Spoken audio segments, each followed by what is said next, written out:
manhole cover, the sanitary cover was off. Yeah, I was like, and I swerved to go around and I hit it. Yes, it's all. Yeah, he's already. I don't think the judge is. What? Oh, My dad just walked in. Okay. oh, there it is. Okay. Looking for my hat. Yeah, okay, I see him. It's the wall back there, the window. Yeah, I see him. Ready? Good evening, everyone. We have a full house. Welcome to the regular meeting for the Village of Wheeling for May 6th, 2019. Please stand for the honor guard to present the colors.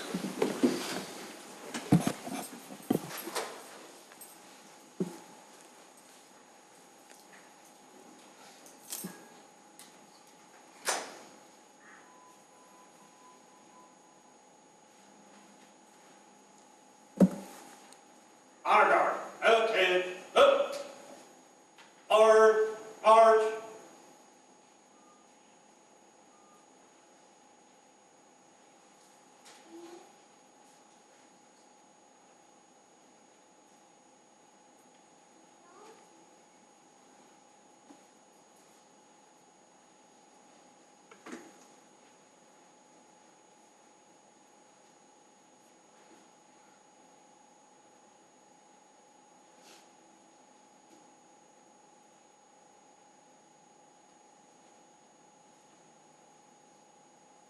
Prepare to post.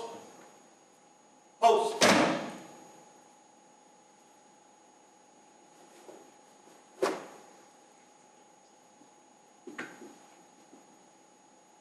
Present. Arms. I pledge allegiance to the flag of the United States of America and to the republic for which it stands, one nation, under God, indivisible, with liberty and justice for all. Order. Arms. Face. Order. Arch.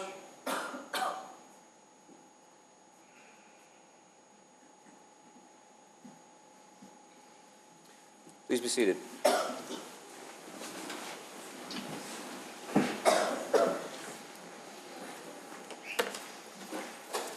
Simpson. Roll call. Yes, please. Trustee Kruger. Present. Trustee Vogel.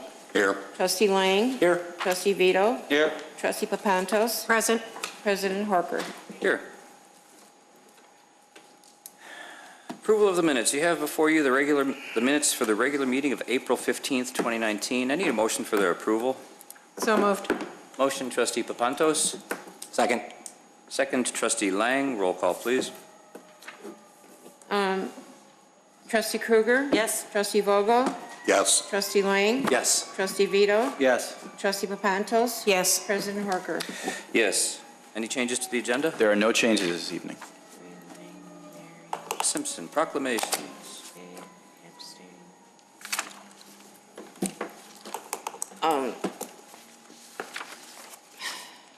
Building Safety Month, May 2019. Wheeling recognizes that our growth and strength depends on the safety and economic value of the homes, buildings, and infrastructure that serve our citizens, both in everyday life and in times of natural disaster. Our confidence in the structural integrity of these buildings that make up our community is achieved through the devotion of vigilant guardians, building safety and fire prevention officials, architects, engineers, builders, tradespeople, design professionals, laborers, and others in the construction industry who work year-round to ensure the safe construction of buildings. These guardians are dedicated members of the International Code Council, a U.S.-based organization that brings together local, state, and federal officials that are experts in the built environments to create and implement the highest quality codes to protect us in the buildings where we live, learn, work, and play. By using the international code that are developed by a national voluntary consensus organization, our government benefits economically and technology and is able to avoid the high cost and complexity of developing and maintaining these codes, which are the most widely adopted building safety and fire prevention codes in the world. These modern building codes include safeguards to protect the public from natural disasters such as hurricanes, snowstorms, tornadoes, wildland fires, floods, and earthquakes. Building Safety Month, sponsored by the International Code Council, reminds the public about the critical role of our community's largely unknown protectors of public safety. our local code officials who assure us of safe, efficient, and livable buildings. No code, no confidence, the theme for Building Safety Month in 2019 encourages all Americans to raise awareness of the importance of safe and resilient construction, fire prevention, disaster mitigation, and new technologies in the construction industry. Building Safety Month 2019 encourages appropriate steps everyone can take to ensure the safety of our built environments and recognizes that the implementation of safety codes by local and state agencies has saved lives and protected homes and businesses. Each year, in observance of Building Safety Month, Americans are asked to consider the commitment to improve building safety and economic investments at home and in the community, and to acknowledge the essential service provided to all of us by local and state building departments, fire prevention bureaus, and federal agencies in protecting lives and property. It is hereby proclaimed that May 1st through May 31st, 2019 is Building Safety Month in Wheeling. Peace Officers Memorial Day and National Police Week is from May 12th to May 18th, 2019. The members of the Wheeling Police Department are among approximately 900,000 law enforcement officers serving communities across the United States, performing duties that require them to put their lives at risk in order to protect others. According to the Federal Bureau of Investigation, 60,211 assaults against law enforcement officers took place in 2017, resulting in 17,476 injuries. Since the first record death in 1791, more than 23,000 law enforcement officers in the United States have made the ultimate sacrifice and been killed in the line of duty. This number includes Officer Kenneth R. Dawson of the Wheeling Police Department, whose end of watch was November 5th, 1985. Officer Dawson is among the fallen officers whose name is engraved on the walls of the National Law Enforcement Officers Memorial in Washington, D.C. This spring, 371 new names are being added to the memorial, including 158 officers killed in 2018 and 213 officers killed in previous years. On May 13, 2019, the service and sacrifice of all officers killed in the line of duty will be honored during the National Law Enforcement Officers Memorials Fund's 31st annual Candlelight Vigil as part of the observance for National Police Week. U.S. flags are flown at half-staff on Peace Officers Memorial Day, May 15th of each year, in honor of all fallen officers and their families. Patrick Horker, President of the Village of Wheeling, formally designates May 12th to the 18th, 2019, as Police Week in the Village of Wheeling, and publicly salutes the service of law enforcement officers in our community and in communities across the nation. Commander Dawson? Conway? Commander Conway? Sorry. Thank you for your service. I'd like to thank your family for all your service. You are the front line in our village. And it's just a fact that it's our thank you to all the police officers. Thank you very much, and thank you for all your support.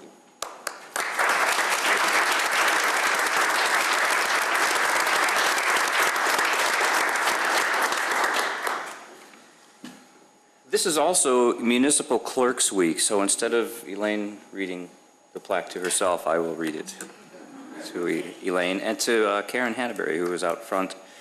The clerks are basically the interface between the population and the government. They handle all the technical records keeping.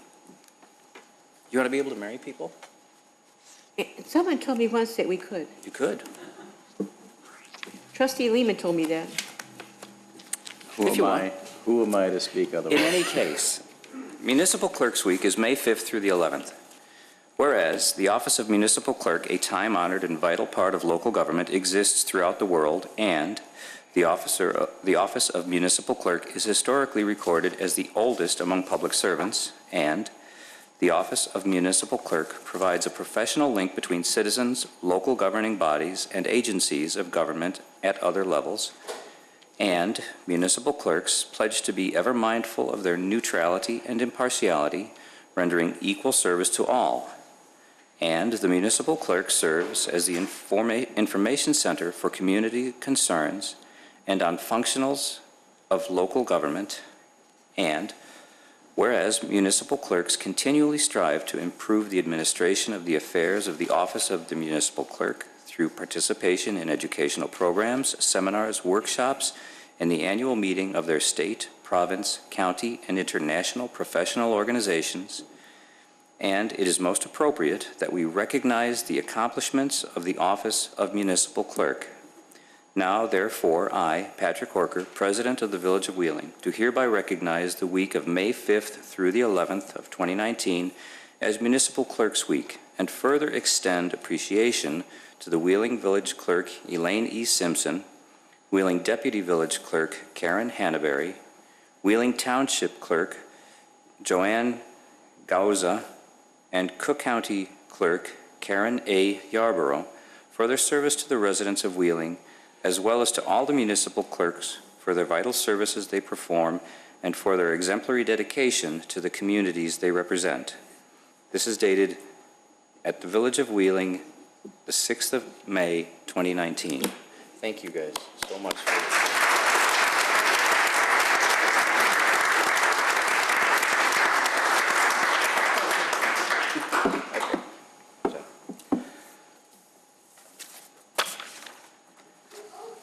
All right.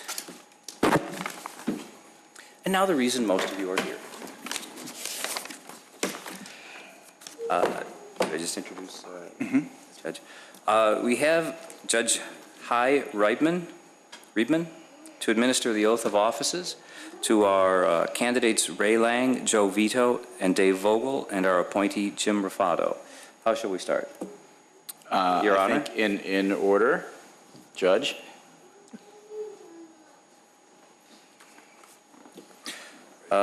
Trustee Lang. You have to trust, right? Or swear in. Judge is doing it. Father's doing it? Yes.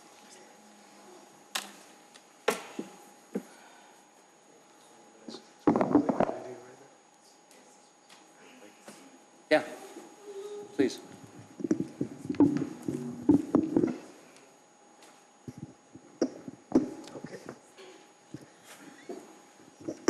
Okay, repeat after me.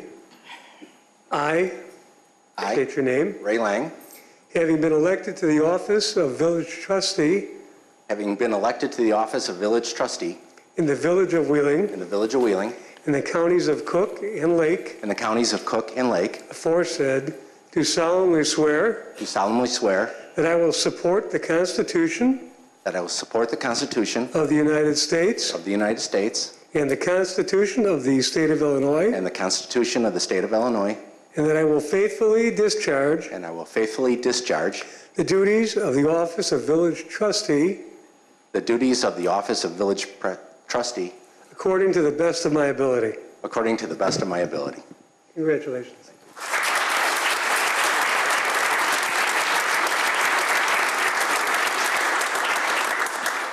I just want to take a moment to thank my family for being here. My mom, 92 years old.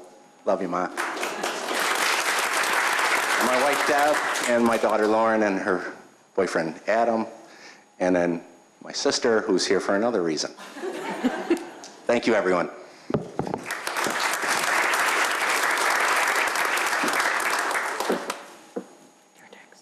Trustee Vito, care to renew your vows? Yeah. Thanks. Like that.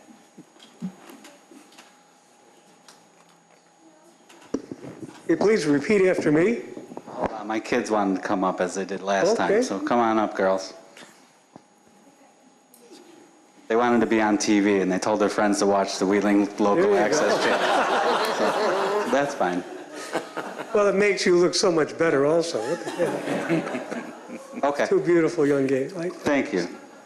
Okay, repeat after me. I, State your name. Joe Vito, Having been elected to the office of village trustee having been elected to the office of village in trustee the village of Wheeling, in the village of Wheeling, in the counties of Cook and Lake aforesaid, in the counties of Cook and Lake aforesaid, do solemnly swear do solemnly swear that I will support that I will support the Constitution of the United States the Constitution of the United States and the Constitution of the State of Illinois, and the Constitution of the State of Illinois, and that I will faithfully discharge and that I will faithfully discharge the duties of the office of Village Trustee the duties of the office of Village Trustee according to the best of my ability. according to the best of my ability. Congratulations. Thank you. Also here with me, this one off. Also here with me tonight is my wife, Jamie. Thank you. Thanks for all your support. And thank you, everybody, for coming out.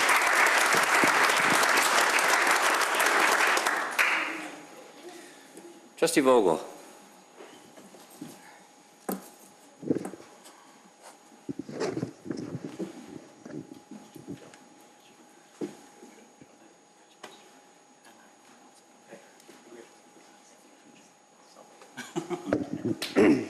Please repeat after me.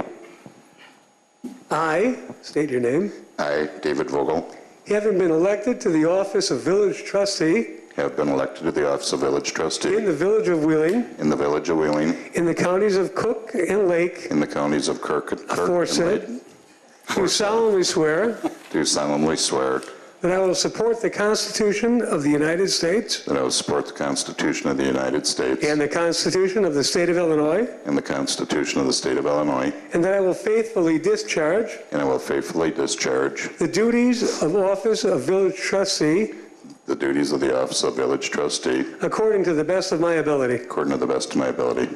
Congratulations. Thank you.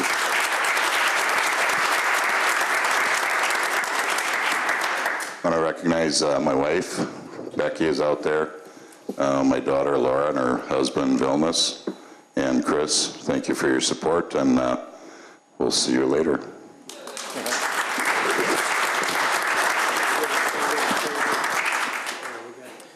Mr. Ruffatto, would you please come up and join the ranks of the trustees?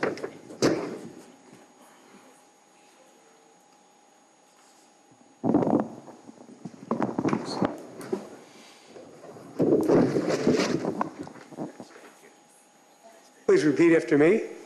I, Jim Ruffatto, having been appointed to the office of Village Trustee having been appointed to the office of Village Trustee in the Village of Wheeling, in the Village of Wheeling, in the counties of Cook in the counties of Cook and Lake aforesaid, and Lake aforesaid, do solemnly swear do solemnly swear that I will support that I will support the Constitution of the United the States Constitution of the United States and the Constitution of the State of Illinois, and the Constitution of the State of Illinois, and that I will faithfully discharge and I will faithfully discharge the duties of the office of Village Trustee. faithfully Discharge the duty, that's my fault, I'm sorry. discharge the duties Of of the Village of Wheeling. the office of Village, duties of the office of Village Trustee Duties of the office of Village Trustee according to the best of my ability. according to the best of my ability. Congratulations. Thank you. Thank you.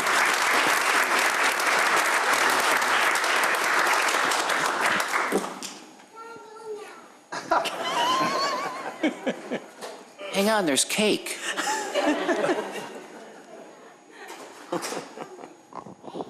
Thank you very much. Just a couple of words. First, President Horker and trustees, thank you for entrusting me to this appointment. I take this very seriously. And to Chris and the Brady family, I will continue on with Ken's legacy of continuing to improve this community and village, and thank you very much. And then I'd like to, the Ruffatto family doesn't do anything small, so there's a bunch of people I'd like to introduce. My wife, Rose, my mother-in-law, Josephine, let's see who else is here, my son, Jim, and my daughter-in-law, Danielle, and 2 grandkids. I'm gonna make this quick because my 4 grandchildren might try to start a coup. So there's Sam and Max, and then my daughter Katie and son-in-law Rob, and Rob's parents are here, and my 2 other grandsons, Miles and Jason, and I know a couple are watching on the internet, and of course my sister-in-law Debbie and my niece Lauren and Adam. Thank you all for coming. Thank you.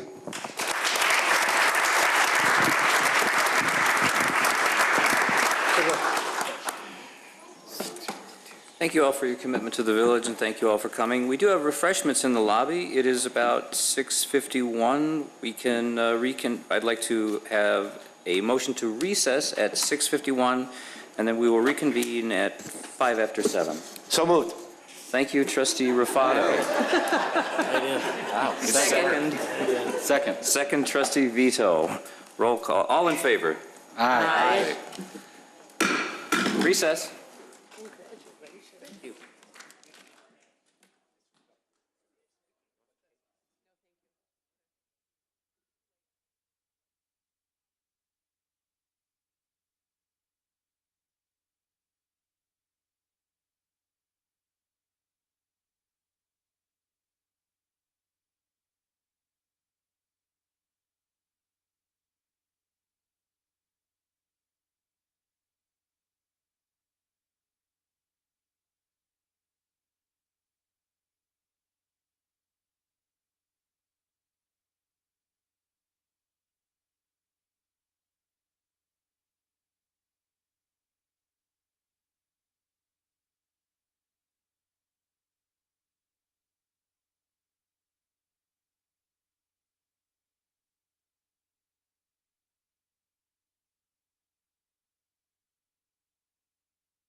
All right, everyone, I need a motion to reconvene into regular session. So moved. Motion, Trustee Papantos. Second, Trustee Kruger. Roll call, please. Yeah. Trustee Kruger? Yes. Trustee Vogel? Yes. Trustee Lang? Yes. Trustee Ruffatto? Yes. Trustee Vito? Yes. Trustee Papantos? Yes. President Horker? Yes, citizens' concerns and comments. Members of the public may address the board with comments regarding only those items that are relevant to village business. No citizen shall speak for more than 5 minutes without consent of the board. Members of the general public who wish to address the board must sign the request to speak form prior to the commencement of the public meeting. Ms. Quinmet? Just as a reminder to the citizens, this is a time for the public to make comments and express their concerns and for the board to listen. Neither the board nor the staff will be entering into conversation.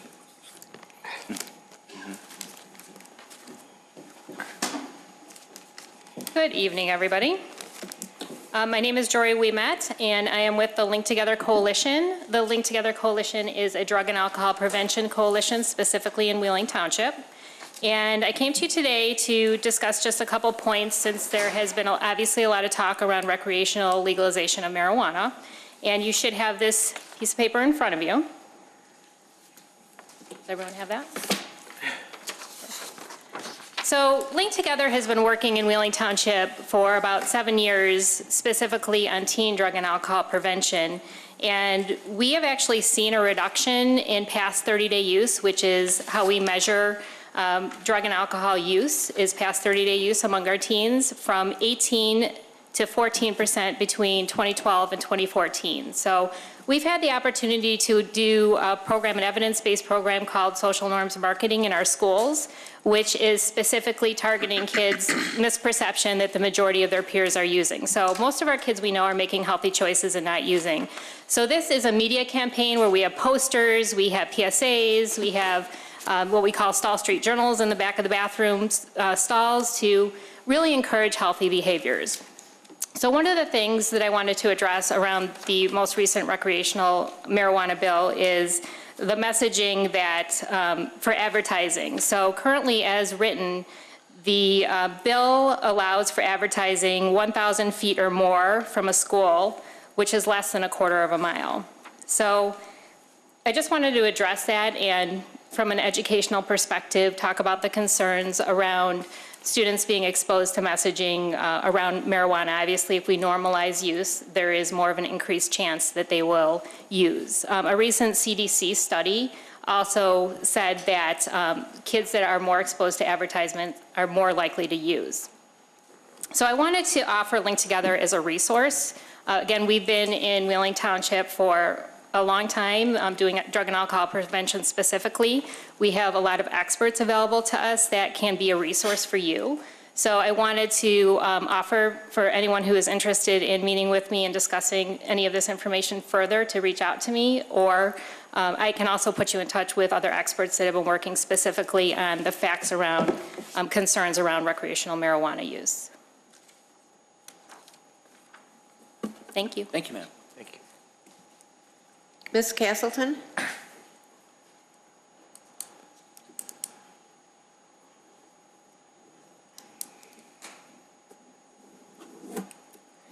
My name is Hannah Castleton. I'm also with the Link Together Coalition. I just wanted to follow up a little bit about what Jory just spoke with you guys about. So one of the things that we've been looking into is protecting our youth. As Jory mentioned, we are a drug and alcohol prevention coalition here in Wheeling Township for our teens.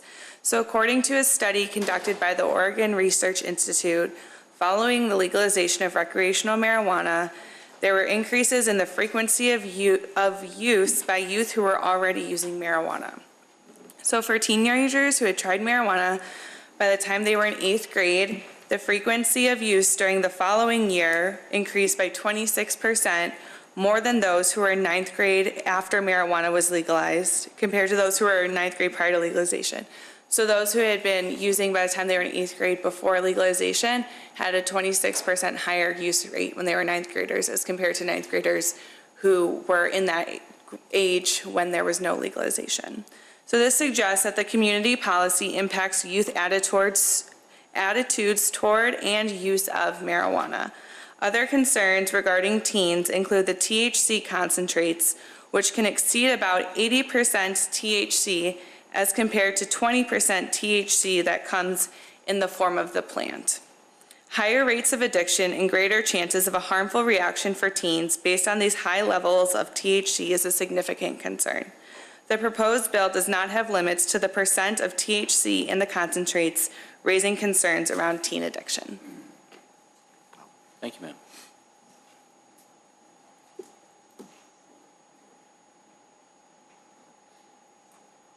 Ms. Gopel? Hi. Wow, that's loud. Good evening, ladies and gentlemen. Thank you so much for taking time this evening to discuss the topic of marijuana legalization and commercialization. My name is Maya Gopal, and I am a freshman at Adlai Stevenson High School. I am a part of Stevenson's Catalyst Club, a club dedicated to preventing the use of drugs and alcohol by youth. It is totally youth-run and organized.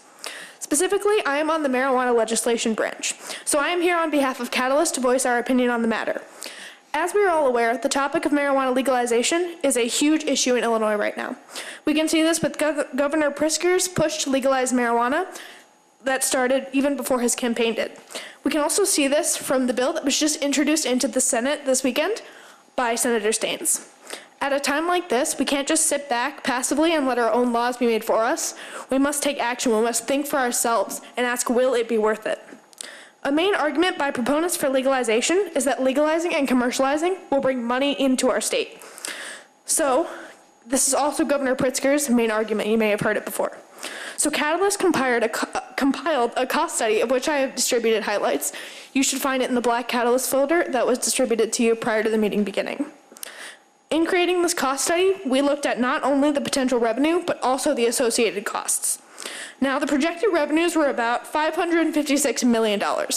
Wow, that's a lot of money.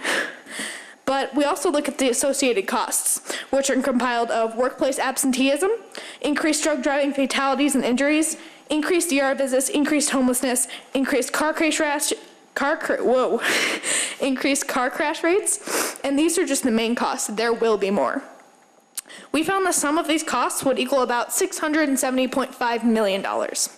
That means in legalizing marijuana, we are not gaining any money as a state. In fact, we are losing $104.5 million. And if you don't want to believe a bunch of high schoolers, just look at the tobacco and alcohol industry. What are these big moneymakers really doing for our state? In fact, according to the CDC, for every $1 we make in tax revenues, we spend $10 in preventative costs associated with those companies. I want to be clear, though, there is money to be made by this bill. Big money. However, the problem is it's not going to our state or local municipalities. It's going to the marijuana industry, those tasked with marketing and selling marijuana. The problem with commercialization is that if you look at bringing an industry into Illinois, you're not looking at people that are looking at our best interests. You're looking at people who are looking for customers to sell their products to anyone that will buy it. As for the addiction industry, the goal for the figure is to create customers for life, not casual users. They will not market to the product's so-called intended users, adults. They will market to my generation, people in high school, or even 8th grade. That's ridiculous. They market to underprivileged communities, people who are more at risk, teenagers because of our growing brains. They market to create lifelong addicts, as I previously said, not casual users. They're not looking for people that are going to try marijuana once. They're looking to get us addicted. If you don't want to believe us, just look at Canada. Altria, the company that is in charge of making Marlboro, a brand of cigarettes, is already buying up the marijuana industry up there. It's already having detrimental effects. In fact, a new Canadian federal study released last week found that a 20% increase in marijuana use among people aged 15 to 24. Notice that I didn't say over the age of 21. Teenagers are getting this, and they're getting very increased access. 27% in 1 year is a very large statistic. This will happen in Illinois if we do not stop this now. In Wheeling Township, our sister coalition Linked Together has worked so hard in reducing marijuana use among teens. In fact, since 2014, the marijuana use rates declined from 18 to 14% in 2016 and is still holding steady in 2018 despite the talk surrounding legalization. You see, teens look at whether or not a drug is legal to determine its harmfulness, not what they say in prevention ads. No matter what we tell them, they won't believe us if it's legal. Why do you think alcohol is the #1 most misused drug among teens? Because it's legal. We see in studies that it's not marijuana that's the problem because that's illegal. It's alcohol, it's tobacco, it's the things that we've been sending the messages that are safe. As trustees, we hope that you are here to protect youth. We know that policy is what impacts behavior more than anything else. If marijuana were to be legalized in our state, we know that this would increase access and would trickle down to youth and will impact everyone. Not just youth, not just adults, everyone. Prevention... Wrap it up in a sentence? Huh? Can you wrap it up in a sentence? Okay. I don't want to live in a world where my friends and I are targeted by a company where we are just consumers looking to be sold a product. I don't want to bury my friends and family because someone decided to drive high. Thank you for your time tonight. Thank you. Very good. Ms. Epstein?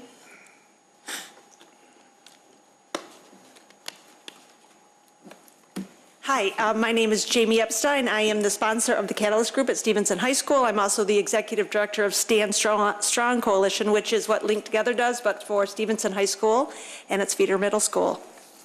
As preventionists, we work hard to combat the normalization of substances and to educate kids and parents as to the negative consequences of substance use and abuse. However, the only thing that has proven to work time and time again is policy change. How do we get people to wear seatbelts? We passed a law to require them. How do we get kids to stop smoking regular cigarettes? We passed smoke-free ordinances, put warning labels on packages, increased taxation, disallowed advertising, etc., and that worked. If marijuana were to become legal in Illinois, there is not enough money you could give us prevention people to combat the negative impact this will have on youth and their corresponding marijuana use rates in Illinois. It will become more normalized and increasingly more available. Kids will be able to ask their older sibling to purchase it for them.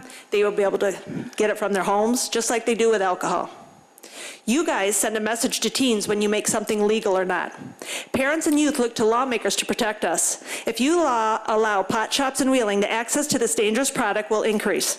And contrary to what pro-marijuana people want you to think, this is not a harmless drug. It isn't the marijuana of the Woodstock days. The THC concentrations of marijuana up until about the 1990s was about 2 to 3%. It's what it grows naturally.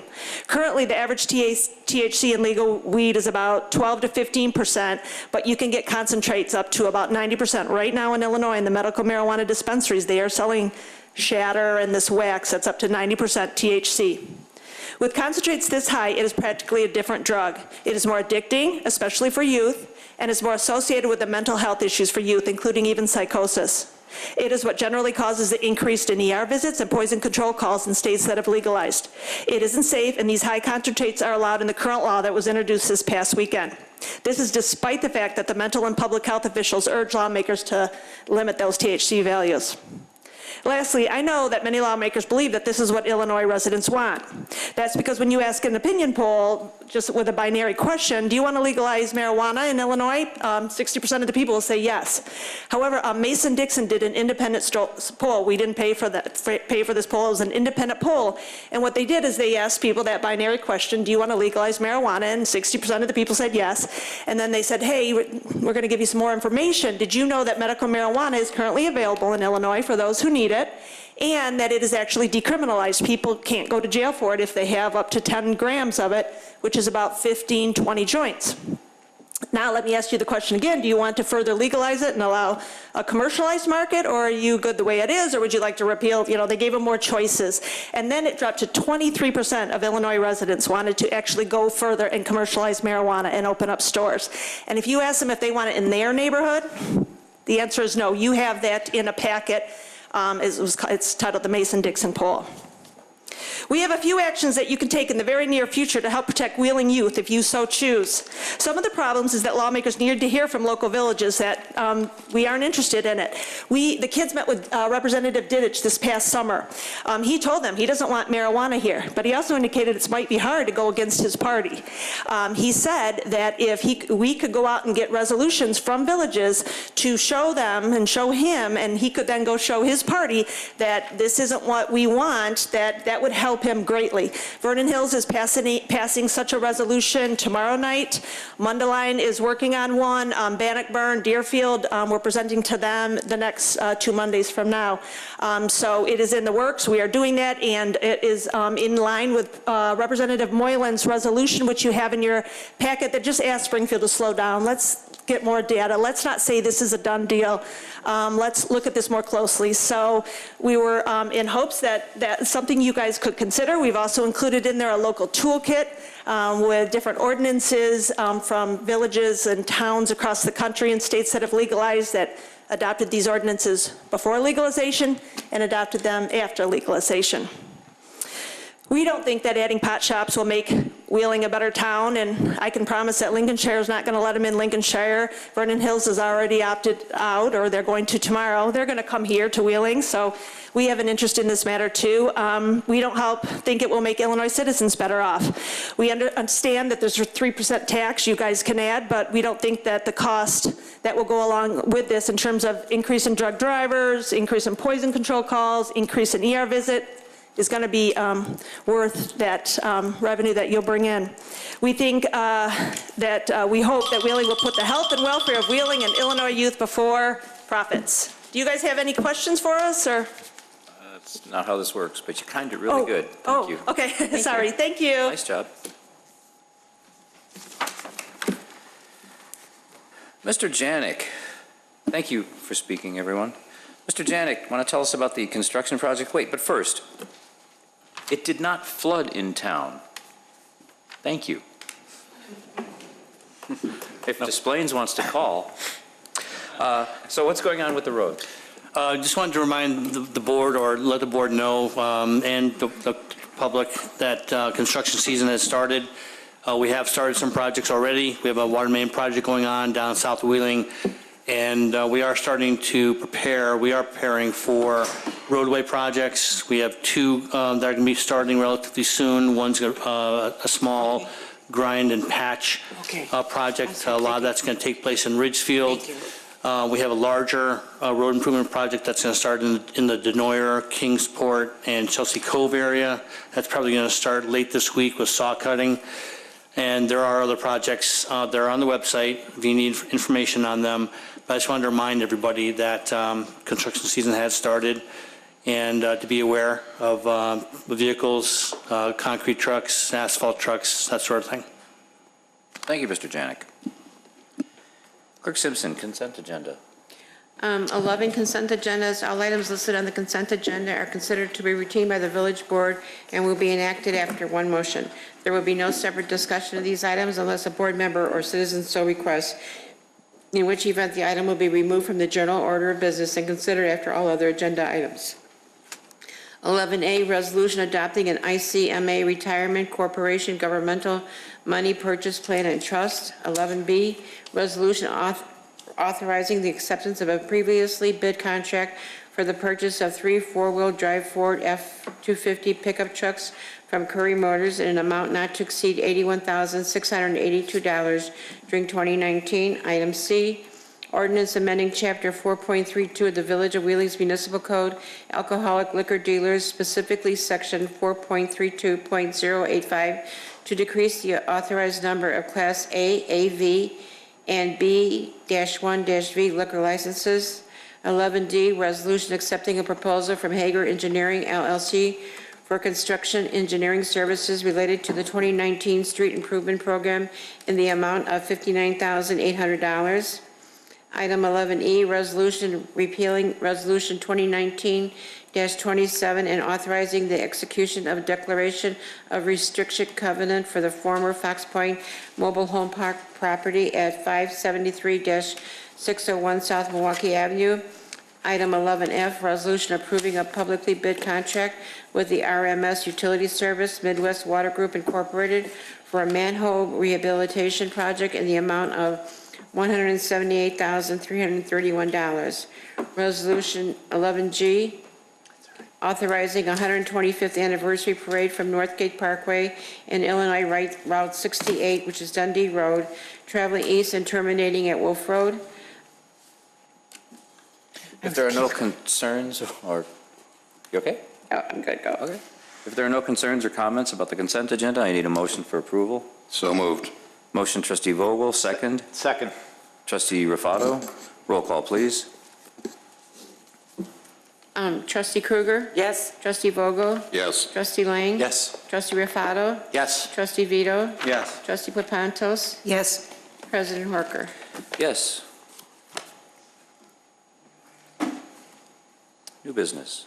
13A, ordinance granting special use site plan approval for a tool equipment rental facility with outside display storage, 318 North Milwaukee Avenue, House of Rental, docket number 2018-30. Mr. Jennings, tell us about this. Thank you, President Horker. The business located at 318 North Milwaukee, the House of Rental, originally had a special use in 1982 that allowed for equipment rental with a condition of approval that the outdoor display would be eliminated within 3 years. The idea of that was to give the business time to figure out what to do with the equipment that was being stored outdoors. That plan was not subsequently developed. The business then continued to operate with outdoor display until it was discovered somewhat recently that the condition of approval from the original special use had not been met. Now, equipment rental itself is considered a permitted use in the zoning code, but having it outdoors displayed or stored requires a special use. So we began working with the petitioner to try to correct this. They submitted a special use application, which would be the corrective action should it be approved. The public hearing was held twice. The Planning Commission heard the item. It was referred to the board. The petitioner requested for the item to go back to the Planning Commission for additional discussion. The item was subsequently discussed. The Planning Commission reviewed the petitioner's amended application and recommended it be denied. The petition is for a screening material the Planning Commission felt was not appropriate in this location. The petitioner requested that the vote go on with that, with the proposal as is. The commission, as I said, did recommend that it be denied. I concur with the Planning Commission's recommendation in this case. The petitioner is here to answer any questions that you may have, and I can also attempt to answer questions on the review up to this point. Thank you, Mr. Jennings. Trustee Vito? Yeah, Andrew, what was the impetus of them getting caught, I guess? Like, did someone call, or did we just? Yes, we had received a complaint, and we looked into it, and through the investigation did find that the original condition of the special use approval had not been met. Freedom of Information Act, there's been no formal complaint on file. Okay. Just because, I mean, this smells like Sanchez to me. I mean, they were supposed to remediate this in 1985, so we're 30-plus years of having outdoor storage, and now we have a problem with it, which bothers me. Then they proposed to do a screening. What is it, $8,000 you're willing to put up for this fence and the screening that you want to put up? The proposal was, I mean, we understand that the fence does need repair. So once we looked into it, instead of doing any repairs, we decided to do a full replacement of 412 feet around the property of, 6-foot chain link fence up to Wheeling Code. Instead of having a chain link, they wanted a privacy screening or something to keep it so that people wouldn't be able to view in the property. I proposed either a privacy screen or plastic slats would be inserted in that chain link fence to give it that. And that's going to cost you somewhere around $8,000 or $9,000, right? Yeah, those were estimates on that is $10,000, $10,500. And I'm assuming that board-on-board cedar, as the Plan Commission one, would be probably 3 times that amount. Yes, it's about double. Okay. Yeah, I mean, my position on this is I think there's got to be some type of statute of limitations that we need to implement for ourselves as when we are going to enforce our code that someone has been violating willfully or just negligently for decades. This just seems unfair to me. It seems like a total imposition on something that, I don't know what the nature of that complaint was, but it's been there for 35 years, and I think we should let it stand as it is. Thank you, Trustee Vito. Trustee Lang and then Trustee Krueger. Thank you. I don't have as a problem with the outdoor storage per se, as long as it's kept within the code as it states. But I do really have an issue with the fence, and I'm glad that you're addressing it. But you know, I agree with the recommendation from the Plan Commission that the board-on-board fence is what we require and what we're asking for from everyone else in the community, all other businesses. And so we're just asking for the same consideration for you. And I would go as far as talking about I don't know if your front gate is part of that repair as well, but the gate looks like it's a very visible part. It's right off of Milwaukee Avenue. The other part's right off of Strong. So they're very visible components, and it would be nice if they look good. I appreciate that, and I do want to be a good neighbor, and I want my business to look well. But a couple of my concerns is that this wood fence is very expensive. It's also a security issue for me. Wood fence does not provide security for the equipment that we have or for our property. Even with snow removal and some of those other things, wood fence doesn't hold up in that type of environment that we have there. Then perhaps you're looking at a heavier duty wood fence then. But I mean, if that's what the code is calling for, I stand behind at least that portion of the code. As for your outdoor storage, you have been doing it, and it hasn't been an issue. But it's the appearance as well. You can cover some of your equipment and have that fence in place and make it look nice as well. I appreciate that, and I have talked to my neighbors in that area and what they've requested. I have some of these I could maybe submit to you guys if you want, or I can read them. Basically, we acknowledge that the current fence needed repairs and updating. We did get estimates for that work, and after reviewing the estimates, we decided to replace that with new 6-foot chain link fence, adding a top rail, and asking our neighbors, and they all signed off and agreed that even I have 3 neighbors. Joe Wadzala, he's on Strong Street, he's a resident there. He wrote underneath that he is fine with the current fence and that he didn't have a problem with it, but if he did want it, he would want a green privacy fence or green privacy slats. So I gave them those options on what they wanted. So that's the residential neighbor bordering our west.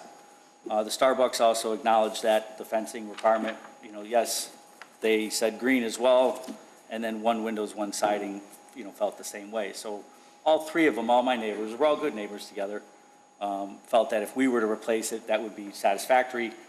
Some of them even felt that current was satisfactory, but again, I don't. I think we should upgrade it. I agree with you. And we're planning on doing that, but, according to code, we're just trying to build up something that works for our facility that also is cost-effective for us to do as well. Okay. One question for Mr. Jennings. Is there any consideration for any other types of materials other than the board-on-board? Is your question referring to what does the code say? Yes. So the code doesn't specify exactly what the nature of the screening can be. It states that it will be adequate. I can grab the section of the code exactly, but it doesn't state that it has to be one thing or the other. The Plan Commission consideration was relative to this location, where it's visible from the transition to the residential area, and the visibility from both Milwaukee and from Strong, as well as the commercial property adjacent to this. So the recommendation in that case was to go with something wood. Again, as I said before, the petitioner did not agree with that, and so now you have the motion as it was written by the Plan Commission. Okay. And I stand behind the board-on-board fence and the front gate as well. So, thank you. May I say something? I'm Alan Levin. I'm attorney for the petitioner. Just briefly regarding this fence item, I don't know how much research I had to do, not a heck of a lot, but I did review the fencing requirements for the village, and one of our concerns is that it's been insisted by the board that we have a cedar wood fence, and there's really nothing at all in the code that requires the wood fence. I mean, and our position, rightfully or wrongfully, is that it's arbitrary, and it really is based on the opinions of the board, which obviously is important, but other than opinions that it would look nicer and we prefer it over the existing metal fence, which of course we agree with, but that under the code, there's no reason why this proposed metal fence with the green privacy screen or other color, if that was preferred, would be acceptable. So our really biggest argument here is the requirement, which appears to be set in stone, that it must be cedar wood and 6 feet around, is not supported by the city ordinance. Response, Mr. Ferrolo? Certainly. Thank you, Mr. Levin. With a special use, you said your research, you looked at our standards.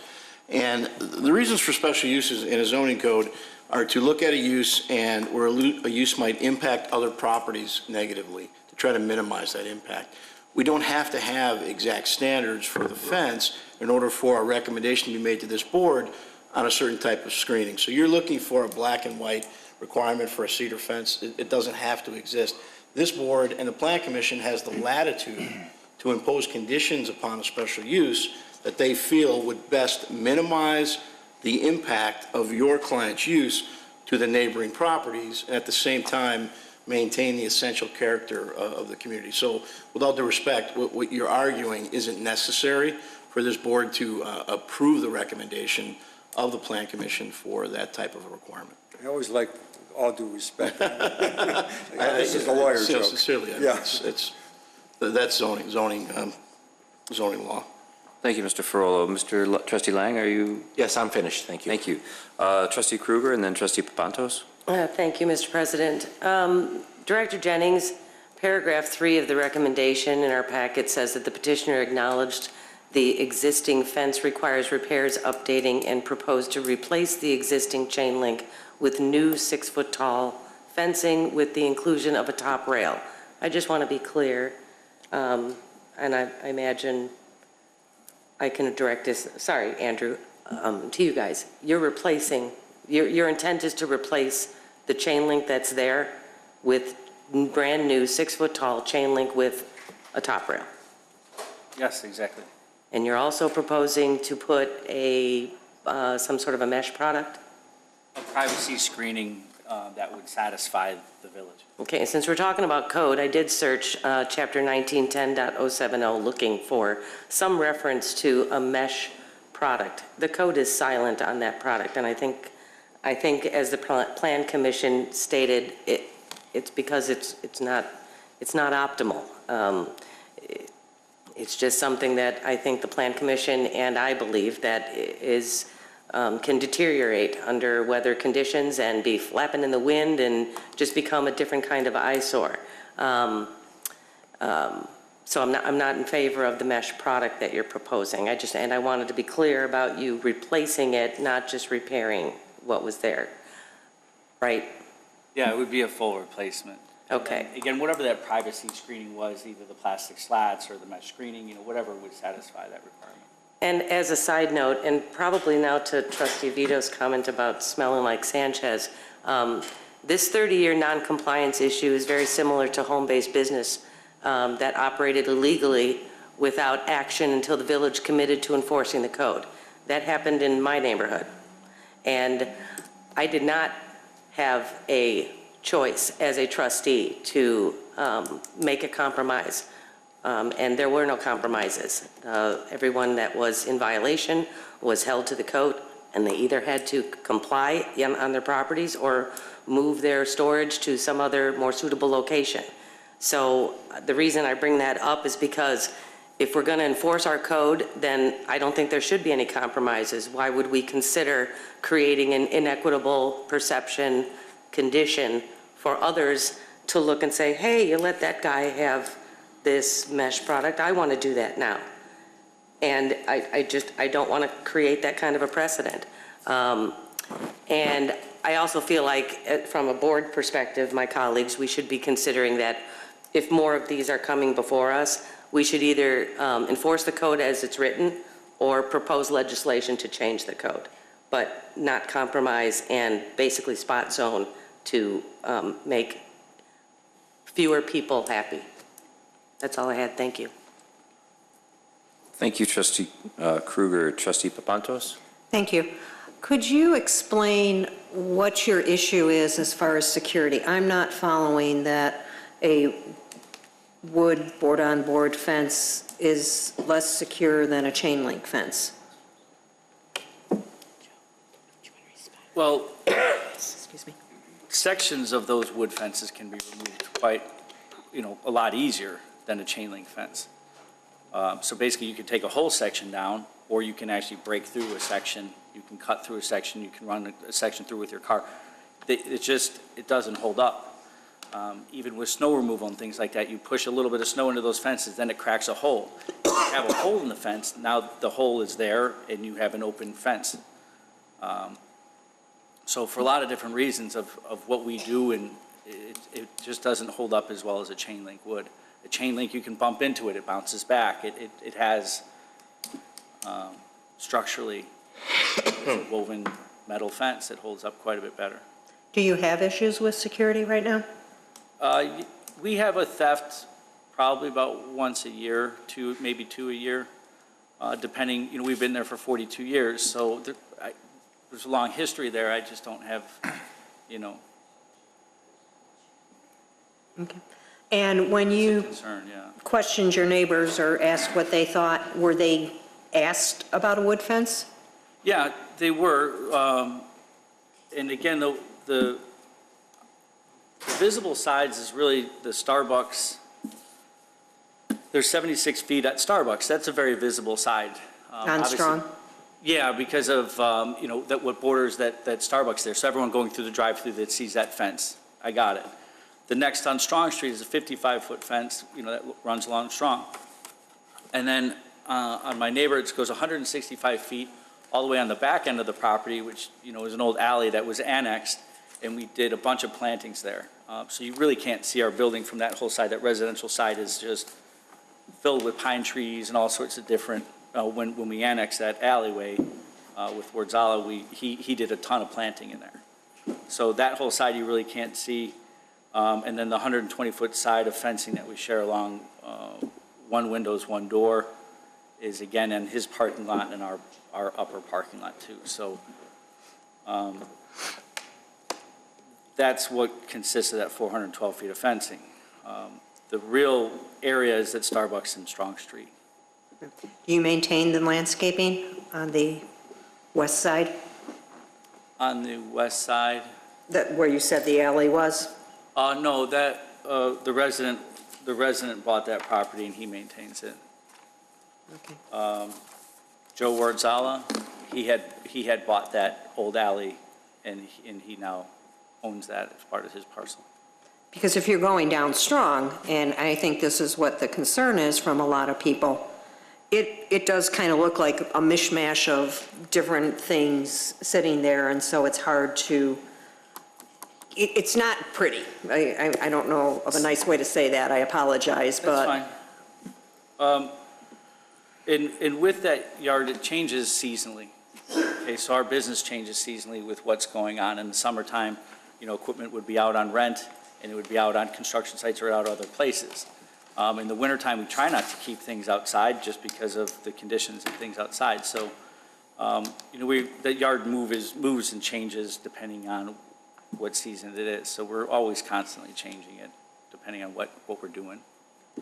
And you mentioned the cost of the wood fence, and I can understand that, but we also have a facade improvement program.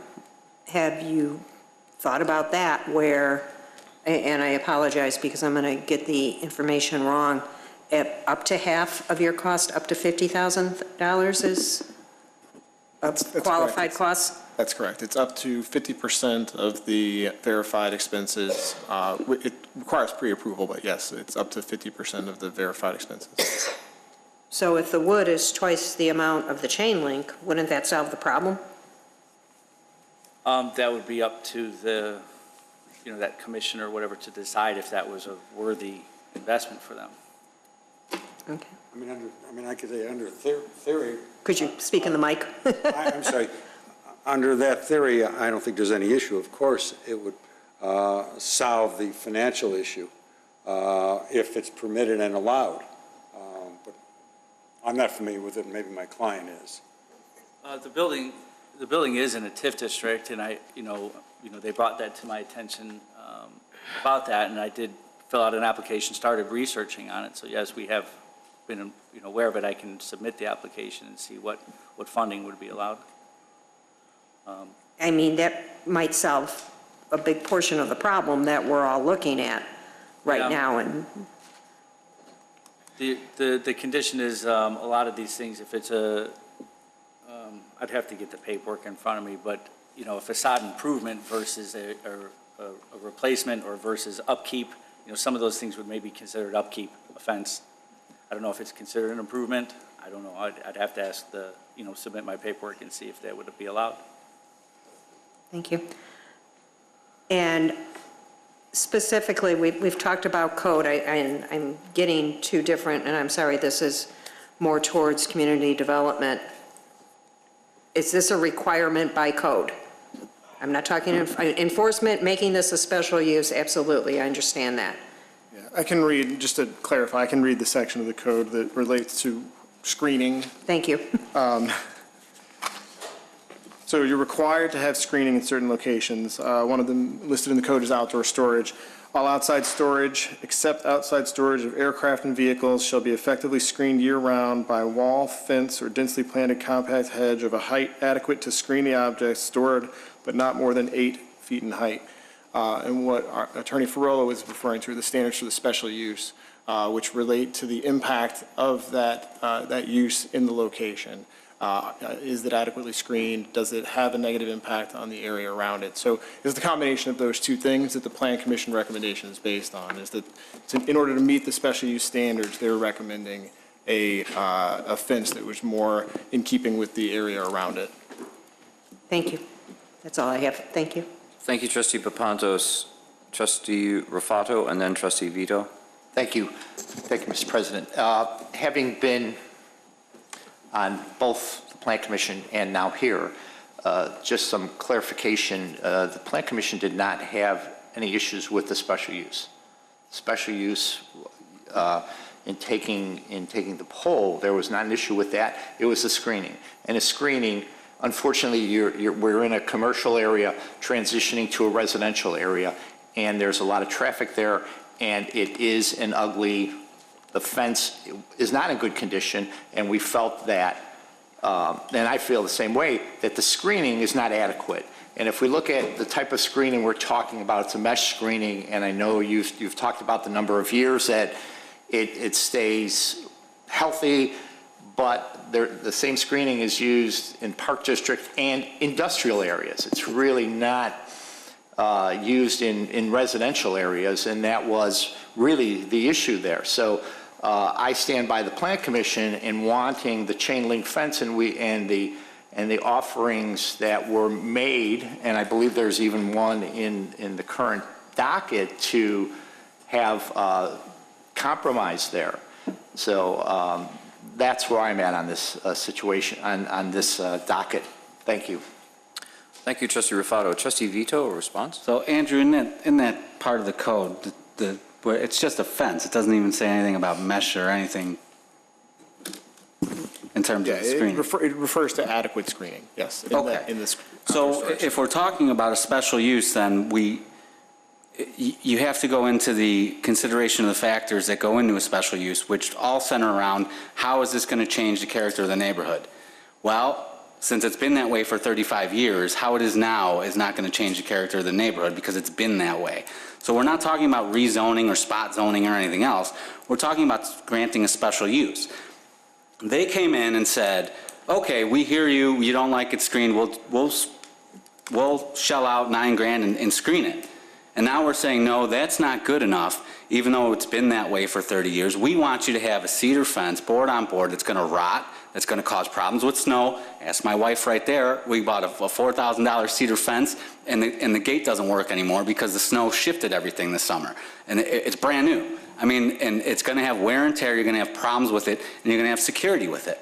I just don't think we should be, hanging these guys having been there for 30 years, having now, we all agree that we are cool with the special use, all they need to do is screen it under the code. They're following the code. We're asking them to do more, and I understand that we can, and we can do that under a special use, but we have to consider the factors of a special use. And those factors are, how is this going to change the neighborhood with your use? It can't change the neighborhood because the neighborhood's been that way for 35 years. That's all I have. Thanks. Thank you, Trustee Vito. Trustee Vogel? Yeah, I'm not sure, Andrew or someone, the slat screening, the slats that go in a chain link fence, is it only one type of that, like that's used in residential, or is there a commercial or an industrial? Do you know? There are commercial and industrial. There's most of the current ones are vinyl. They tend to be vertical vinyl slats. Okay, because I mean the existing vinyl, my neighbor's got it, and you breathe on it and it bends. I mean it's very, very thin and I think it's made out of aluminum almost. And I'm wondering if there's an upgrade that would be sufficient. I can understand that the not wanting the wood fence. You know, we require people to put a wood fence around the dumpsters. And within 6 months, those wood fences are just busted to pieces. Either Viva the waste management trucks or the backup garbage trucks. And some of them look worse than if there was no fence at all. And snow removal, the same thing, and rotting and the safety.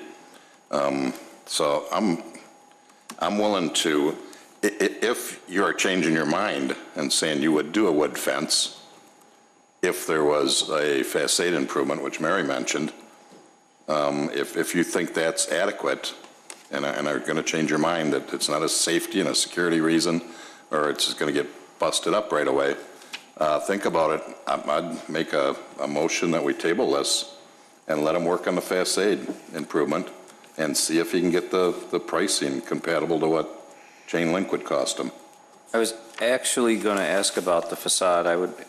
Could I request? Well, I was also going to ask either John or John to maybe give us an idea. Would this project be eligible? I don't know that we want to commit to an answer right now without reviewing an application. Well, the concept, a fence replacement? I think the concept would be in line with what the board has approved in the past. Okay, that's all I was asking. So, I mean, again, I'll make a proposal that we table this if he's willing to look into that. So are you making a motion that we table this? Yes. I would need a second for that. Second. Trustee Ruffatto. And please clarify the motion, Trustee Vogel. That we table this until he can have a discussion with village staff regarding the facade improvement and whether he's eligible for it for a wooden fence. Thank you, Trustee Vogel. You've heard the motion. Can I have a vote, Clerk Simpson? Trustee Krueger? No. Trustee Vogel? Yes. Trustee Lang? No. Trustee Ruffatto? Yes. Trustee Vito? I have a comment. Now we're going to put this on the back of the taxpayers to change something that's been some. I just don't want to hurt the guy. Yes. Trustee Papantos? Yes. President Horker? Yes. Okay. We could expedite, make sure that this happens in a timely manner. Yeah, our end of this is easy. We just need the application. Okay. And you know where to find the applications? Yes, I do. So it should go smoothly. Okay. Thank you. Should I read the next two since they're together? Yes, please. Okay. 13B, ordinance granting a zoning variation from Title 19 zoning related to minimum required parking for a light motor vehicle repair facility at 309 North Wolf Road, Chicago Auto Center, docket number 2019-8A. 13C, ordinance granting special use site plan approval for a light motor vehicle repair facility at 309 North Wolf Road, Chicago Auto Center, docket number 2019-8B. Mr. Jennings, explain this. Thank you, President Harker. The two items in front of you relate to a proposed special use for auto repair at 309 North Wolf. This is a building, it's a standalone building. It's not attached to any other units. Petitioner is under contract to purchase this building and has requested both items, the special use and the parking variation, in order to facilitate light automobile repair usage there. Just by way of background for the variation request, this is another item that was referred back to the Plan Commission to allow the petitioner to provide additional materials to help address some of the concerns that the Commission raised. Those materials which are in your packet are renderings of the interior layout of the building primarily. They also were able to redesign the parking lot to make better use of the space, and they were able to gain a space in that restriping plan, thus reducing the amount of variation slightly. The petitioner also indicated at the second Plan Commission hearing that they had secured off-site parking. The Commission took that into consideration in making their recommendation. Their recommendation ultimately was to approve both items, both the parking variation and the special use that would be that requires the parking variation. The access to off-site parking, I think, was one of the things that the Commission spent time on because of the potential impact on the variation itself. The petitioner had indicated they have off-site parking at a nearby church, and they also have access potentially to a property that they have under contract, which is directly adjacent. So the Commission took into consideration the ability to take some of the employee parking and relieve the burden of the parking demand on the site by locating employee parking elsewhere. Now, that does not mean that the amount of the variation has been reduced in any way. The calculation of the variation remains. The Plan Commission, in reviewing the petition, felt that part of the petitioner's rationale that they were able to put parking off-site helped justify the variation in this case. The amount of variation would remain 17. That amount has the additional space outside, which would be gained by restriping the lot. It also counts 5 indoor spaces that are on the lifts. That has been typical.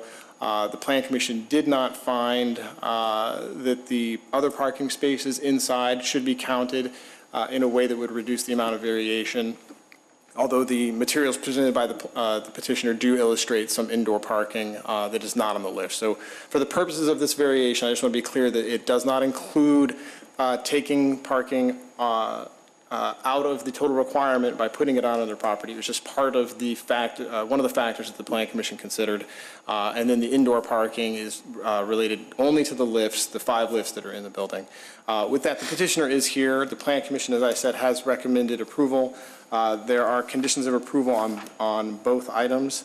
The parking variation, which it is somewhat unusual to have conditions of approval on a parking variation, but it's not unheard of. The Plan Commission recommended 2 conditions. 1, parking variation shall be a total of 17 spaces. And number 2, any future owner must demonstrate legal access to off-site parking for use during business hours. So that is for the parking variation. For the special use, the Commission's recommendation included 2 conditions as well. Number 1, all property owners must demonstrate legal access to off-site parking. Number 2, there shall be no outside storage on the subject property. With that, I'd like to hand it over to the petitioner to answer questions, and I'm also here to answer questions if you have any. Trustee Lang. Thank you. Mr. Jennings, what's the comprehensive plan call for that area? I believe it's commercial use in this area. I can double check that. I don't know off the top of my head. I don't have it in front of me. I'm just struggling with this because, you know, we're just nearby. We're building some pretty heavy-duty, nice housing in that area, and I don't know if this is fitting in the character of that in my eyes. I'm just struggling with it. I'll listen to what everyone else has to say, but that's my big struggle. Is, you know, we are building nice housing in that area, and does a light motor vehicle repair facility fit? Thank you. Thank you, Trustee Lang. Trustee Ruffatto, and then Trustee Papantos. Thank you, Mr. President. In the facts and findings, I know you're under contract to buy the house next door, and I assume it's contingent upon you buying this building.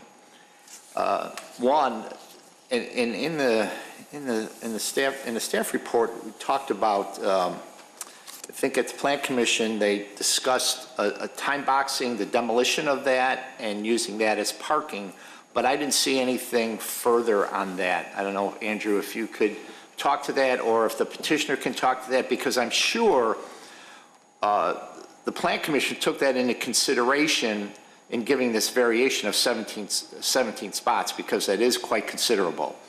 So is there something that can be, if this goes through, and I agree with Trustee Lang that, you know, the use, the use is drastically changing there, but if this happens to go through, the house could sit there forever and it doesn't get used for parking sometime in the future. And then we still have this huge variation of 17. So just to, there's a lot there, so. Yeah, I'm sorry, Andrew. So by the zoning code, once the use is, once the two lots are held in common ownership for a common purpose, they're considered a single zoning lot. Even if they were to close on the purchase of both properties and figure out what they're trying to do with the north property, my opinion is that you wouldn't necessarily trigger the single zoning lot requirement just yet. Once they demolish it and work on a plan to incorporate it, it does become a single zoning lot at that point. And that's why the staff recommendation included some discussion of the repealing of this variation should they eventually hold both lots in common ownership for a common purpose. So that's getting a little bit into the weeds on the technicalities of what might happen in the future. So this particular application does not depend on that, which is why I was trying to explain that the Plan Commission factored in that they have access vaguely to off-site parking. Currently, it's at the church. They have the ability possibly to pursue this lot next door.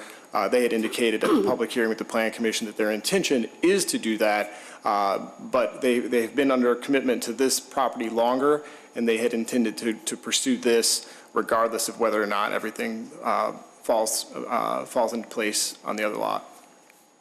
But there's no guarantee that that's going to happen, and that is a concern of mine. That was the Plan Commission, one of the questions from the Plan Commission. Thank you. That's all I have. Thank you, sir. If I may chime in, I don't do that too much. What kind of commitment can we get about the house? What's the plan? At the Plan Commission, originally, I said roughly maybe 6 months. They said a year, and they didn't want to specify any time. But as long as we get permission to do our business here and that property, they're going to be combined together. Thank you. Trustee Papantos and then Trustee Kruger. Thank you.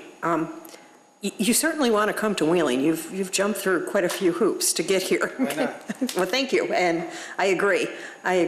Can you describe to me, you had a shop in the Loop, West Loop? West Loop, yeah. Okay, and how many vehicles did you keep overnight? On what? Single digits, probably like 4 to 5, maybe tops. And our business is more same-day service. A lot of our customers were commuters that were driving into the Loop, which they would drop off their car in the morning, we would repair it, and they'd pick it up on the way home so they can return back to their house. So it would be like, at max, it would be like 4 or 5 if we even had that. At that location, we had no exterior space. Everything was contained indoors. We didn't have any lot or access to street parking. how many cars could you keep indoors? I could squeeze probably about 20. That was a big shop. About 9,000 square feet. Okay. Do you think a lot of your customers are going to follow you out here? We hope. Okay. What about drop-offs, where somebody comes by at night, leaves their keys in a drop box? There would be a drop box on the door. The parking lot would be empty, so they would have a spot to park it right at the front of the building. And How many spots do you have in the parking lot? Right now, they're... After you restripe? 18. No, not 18. 14. 14 spots in the parking lot. Do you expect to have 14 people dropping off their keys at night? No. Okay, you laugh. No, we don't, no. I think that's your father? Yeah. Okay. We wish that was the case, but no. Maybe one a week could be like that, but there's not going to be a regular, big overnight drop-off going on there. I apologize, because my knowledge of car repairs is pretty much, put the key in and it gets you where you want to go. That's the goal with purchasing the property next door and turning it into the parking lot for all the shop vehicles, to keep that parking lot just for customers to come drop off their vehicle or come pick them up, and we keep them next door. And we would be putting as many spaces as we can into that lot next door to make sure we don't have any parking variance at all. Okay, talk to me about this lot next door. Are you under contract? Yes, we are. Okay, guaranteed? Yes, we have a contract with us. Okay, what could happen to make that contract null and void? I mean, you've agreed to a price, somebody's not going to turn around and start renegotiating, or? No. Okay, so, and do you have a contingency that it's this use? Yes. Is that the only contingency on the contract? Yes. Okay. Do you have a lot of people having their car towed late at night into your shop? Not normally. It can happen. We can't deny that can happen, but it's not like a normal occurrence. And the only reason I ask is I don't want to have people who live in the area saying, the tow trucks are going off all night long. Yeah, no, it's not a regular occurrence at all, so. Okay. And do you understand that if we grant this and you start having 40 cars somehow triple parked in the parking lot, you're going to be, code enforcement's going to be out there on a daily basis? Yes. You're very visible. Yeah. Okay. Thank you. That's what we wanted, to be visible. Thank you. Thank you, Trustee Papantos. Trustee Krueger? Thank you, Mr. President. Director Jennings, this topic of the additional property next door seems to be popular. I'm going to jump on it. If they acquire the property next door and it becomes a single use, that both properties become one eventually, right? Is that what I heard you say? Yeah, they had expressed their intention to do that to the Plan Commission. Then would the petitioner have to then comply with all new requirements of the zone? If they were to apply for a site plan change to construct a parking lot at the property next door and absorb it into this special use, we would recommend at that time that the however many spaces they're able to get would be calculated, and if the variation is either reduced or eliminated through that action, we would send the two together so that the variation would be either reduced or repealed in conjunction with expanding and having additional parking attached to this development. Would the creation of a parking lot be considered an expansion of the business? An expansion of the business in what way? Well, are they're expanding the site in order to accommodate more of the use? The parking calculation is based on square footage. So if they were to expand just in parking alone, it would be the opposite. So they would be reducing their parking. They would be proportionally, they would be not actually impacting their parking requirement. Are there other code enforcement issues with this site that are being imposed upon this petitioner at this time? Like, is this building sprinkled? I believe they are prepared to sprinkle it in conjunction with this work. I think it's sprinkled and I think has to be modified. Do you know that to be correct? It's already sprinkled and you guys are planning on? No, it is not sprinkled. Not sprinkled, okay. So So you're going to move forward with that? Oh, yes.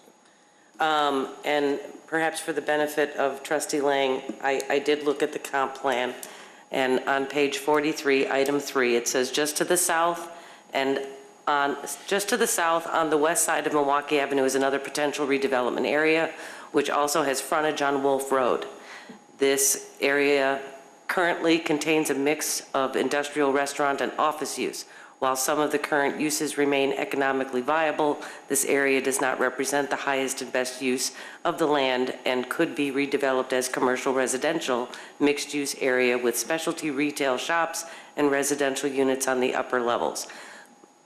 There's more to that, But I looked at the figure 12 that showed the future use plan, and this site is the same color coding as what as the description I just read, that there would be mixed-use residential, or commercial and residential.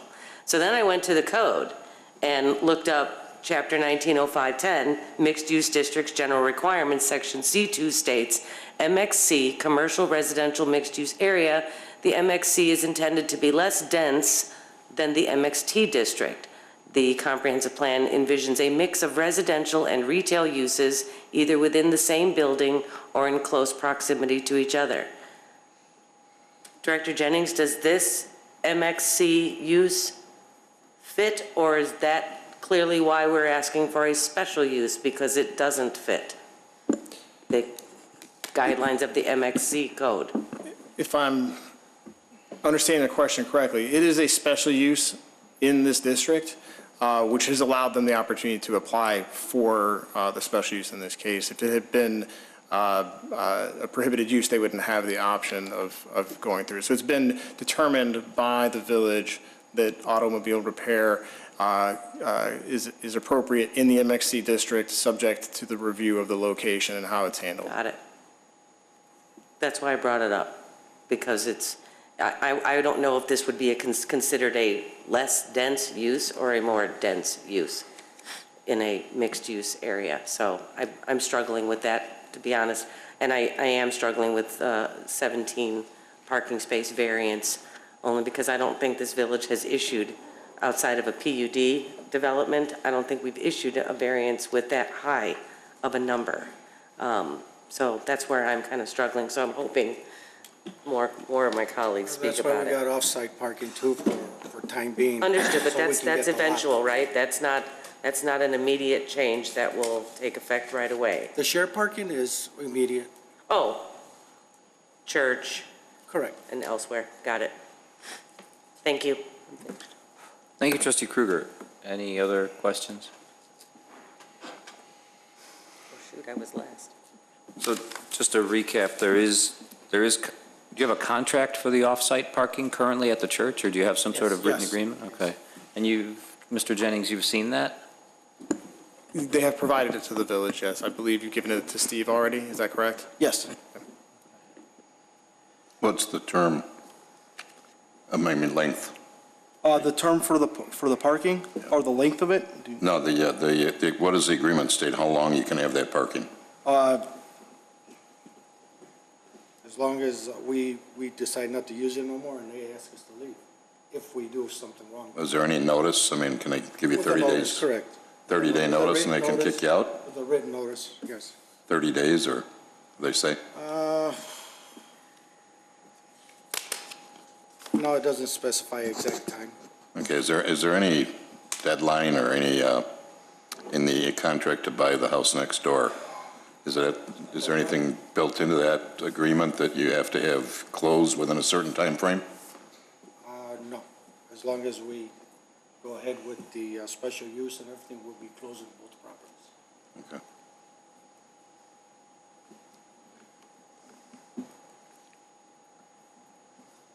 So once we close on this property, we close with the house next door at the same time.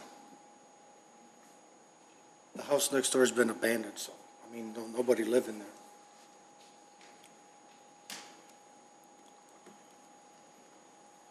Any other questions from the board? Trustee Kruger. Sorry, thanks. With the special use, don't they have to notify any residents that are within 200 feet of the site? They do. And did any residents, because there's a residential element around this site, did anybody respond, or? We had none. Have you talked to any of them? Like the neighbor next door. And the guy next door that has I only know this from Google Maps, but the guy has a sidewalk that doesn't actually connect to a sidewalk? Right. Is that the neighbor you talked to? Yes. And he was okay with your operation? That's all I had, thanks. If there are no more questions, I need a motion to approve. We'll do one at a time, 13B first. So moved. Motion, Trustee Papantos. Second? Second. Trustee Vito, roll call, please. Trustee Krueger? No. Okay, this is going to take a little bit. Trustee Vogel? No. Trustee Lang? No. Trustee Ruffatto? No. Trustee Vito? Yes. Trustee Papantos? Yes. President Horker? Yes. I think 4 we to lost. 3. Should we? Do C now. Might as well, Okay, down the road. okay. We still have 13C that we're considering simultaneously. I need a motion to approve. So moved. Motion, Trustee Papantos. Second. Trustee Vito, roll call. Trustee Krueger? No. Trustee Vogel? No. Trustee Lang? No. Trustee Ruffatto? No. Trustee Vito? Yes. Trustee Papantos? Yes. President Horker? Yes. I'm sorry.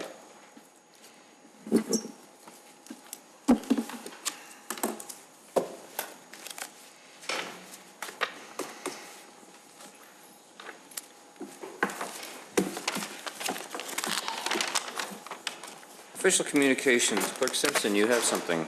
Yes, the Wheeling Garden Club is going to hold their annual garden plant sale on May 18th from 8 to 12. It'll be in front of St. Joseph the Worker in the Circle. There'll be all kinds of plants, hanging plants, flats, and then there'll be 2 experienced gardeners there to answer any questions that you may have. If you have questions or would like more information, please call Chris Brady at 847-343-6125. And then the WCPAA is going to have a breakfast fundraiser on Sunday, May 19th from 9 a.m. to 12 p.m. at Market Square, 600 West Dundee Road. The tickets will be sold at the door. Adults are $15, and children 12 and under will order from the children's menu, which is $4.95, plus beverage. Parents will pay separately for them. The menu includes pancakes, sausage, scrambled eggs, hash browns, coffee, and orange juice. And the Wheeling Police Department, WCPAA, hopes to see you all there. Trustee Papantos, you had something? Thank you. I just wanted to reiterate what you spoke of earlier. We had a lot of rain the past week. Public Works, congratulations, everything you've done. It paid off in the long run. I don't think any roads were closed. There was no standing water. And if you read the reports throughout, the area, other people were hit. It also shows that our stormwater utility fee was, the funds were put to good use, especially on Wheeling Road. So thank you. Mr. Ferrolo. I agree. Thank you, President Walker. Tonight you heard a little bit about the marijuana legalization bill. We're currently reviewing that bill at our office, and we'll have a summary put together this week and out to the board members and to the staff. That'll be followed up in the next few weeks and months as the bill comes more into focus with options that you have regarding zoning, taxation, licensing, and enforcement, and even opting out if you choose to. But I just want to let you know that we'll get you some detailed information starting this week about the bill. Thank you, Mr. Ferrolo. Mr. Spondilis, I know you've been monitoring this for months, just even since before the election, I believe. Yes. The Northwest Municipal Conference is involved, and the towns are involved independently. Yes, the conference has been involved from the beginning. As soon as the first mention of it was starting to become reality. As Attorney Ferrolo said, though, with the bill having just been presented over the weekend, we need some time to finally get a chance to read it. Well, I know initially there was a lot of gnashing of teeth and over something that had not even been written yet. Exactly. So this is the first time we're actually being able to study the bill itself. Excellent. So, much more to come. You, anything else? I got. Trustee Kruger, then Trustee Ruffatto. Okay, good. I'm glad you got me first because I just want to welcome Trustee Ruffatto to the dais. Thank you very much. I'm looking very forward to working with you. Thank you, thank you. That's all I have. Trustee Ruffatto? So just as an aside, speaking of water, one of the tools in the village is something called AquaHawk. And I actually had set up a monitor just to see how it worked. And if I really would have looked at it and really paid attention to it, I would have probably saved myself some money, because eventually I got a letter from the village saying, hey, you think you have a water leak? And I went to go look at the water, and I was using like 5 gallons of water at 2 o'clock in the morning when nobody was up. So I found out what it was, and now no water use at 2 o'clock in the morning anymore. So I just want to, talk about that and extol the use of that, because it really is a good tool to use. Thank you, sir. Trustee Vito. Yeah, I just want to say thanks to the Helping Hands folks, Dave and Mary and everybody else who put together the fundraiser at St. Joe's for the scholarship for Ken Brady and Pam Dorban. It was kind of low key, and I was a little worried about the turnout, but when I got there, it was well attended, and it was a great event. So, and for a good cause. Second thing, a little more, I guess, serious. Well, not really serious, but concern that I have, and Jim, I don't know if this would be legally permissible, either constitutionally or if it confronts with state legislation, but I really would like to explore, and it would probably be 6-1 vote, but I would like to explore putting a statute of limitations on enforcing zoning that has been open and obviously violated for, say, 10 years, or something that the board can do. I mean, things like this, I mean, it just seems ridiculous, but I understand I'm in a minority. I read the case that Mallory wrote on Sanchez with the sign issue in Chicago, which I thought was utterly ridiculous, but you can just sit on your hands and then enforce your code later. But I just don't think it's fair. And then in this case, these guys want to come in, okay, well, we'll comply, we'll shell out $8 grand. No, not good enough. It's got to be gilded fence. It just doesn't seem right. And that's it. And as a final point, I think we should be allowed to call Jim chairman, even though he's a trustee, for his transition slowly. His time on this board. I have a hard time not calling him the chairman, but that's all I have. Thanks. We could transition him in slowly with the. Chair, Steve.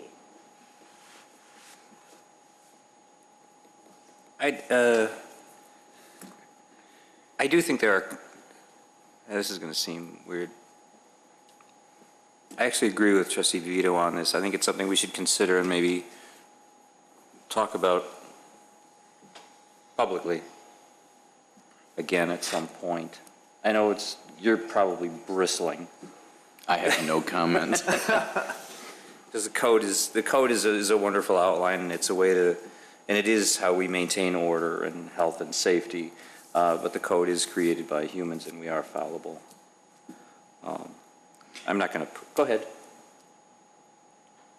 Took a break. No, next time? Okay. Okay. If there's nothing else. You have before you the bills for April 11th through May 1st, 2019. I need a motion for their approval. So moved. Motion, Trustee Papantos. Second. Second, Trustee Kruger. Roll call, please. Trustee Kruger? Yes. Trustee Vogel? Yes. Trustee Lang? Yes. Trustee Ruffatto? Yes. Trustee Vito? Yes. Trustee Papantos? Yes. President Horker? Yes. We have an executive session this evening for collective negotiating matters between public bodies and employees or their representatives, the appointment, employment, compensation, discipline, performance, or dismissal of a specific employee or employees of the village, and pending, probable, or imminent litigation.